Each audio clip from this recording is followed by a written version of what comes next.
And you can see him here wearing a t-shirt of the Israeli Defense Forces. He is openly taking photographs, posing with the genocidal army. He's gone to occupy Palestine illegally and taken photos on top of Israeli tanks.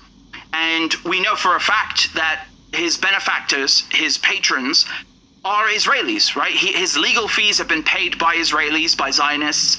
And he goes on Israeli television and he admits that all of these riots, these pogroms, are related to October 7th. Basically admitting that, well, you know, he doesn't like that people are protesting against genocide. So advancing an Israeli agenda, which is what? Which is Islamophobia, which is anti-Arab racism. Tommy Robinson. That's not his real name. This guy has about 5 different names. We think his real name is Stephen Yaxley Lennon. This guy calls himself, you know, a massive English patriot. But ironically, his stepfather is Scottish and his mother is Irish. So, you know, when you have someone like that calling other people less English and changing his name to something more English, from Yaxley Lennon to Robinson, he fled the United Kingdom just a few days ago. How can someone call themselves an English patriot and they have such disregard and contempt for the law?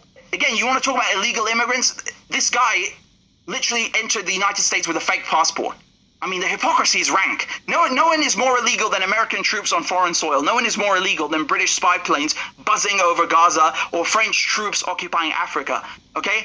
Those people you're calling immigrants are refugees. They're running away from our mess. We bombed their homes. We killed their friends. We killed their families. We left them jobless. We destroyed their economies. We destroyed them with sanctions. We looted and robbed their resources for centuries. Thieving to the point they can't recover and stand up on their own 2 feet. We kept drilling this into their heads, how the white man is so much better. And now that they want to come over and take a look and see where their money went, you put up a wall? If only there was a wall to stop your thieving ass 300 years ago. If only. You know, the same people whining about migrants, they want Arabs to tolerate Israeli invaders.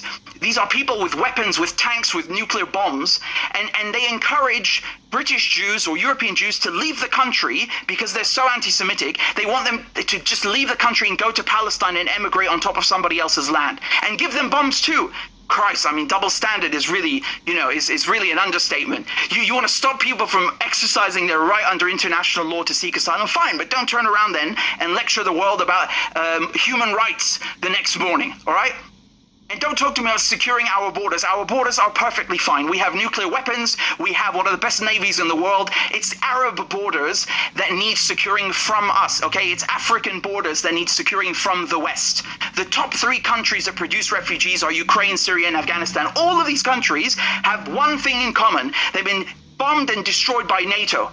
All right? The West invaded and destroyed these countries. How bizarre that Tommy Robinson / Stephen Yaxley Lennon / Paul Harris / Israeli Zionist name won't mention any of this. The far right in France, in Britain, in America won't mention sanctions bombs that create the refugees that they keep whining about so much. If you're so worried about foreigners coming to the country, then stop bombing people, stop stealing their resources, and mind your business, all right? Otherwise, you can f*** off and shut your damn mouth.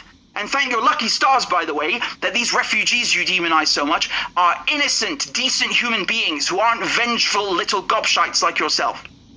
Demonetize my channel because I'm not allowed to say naughty things about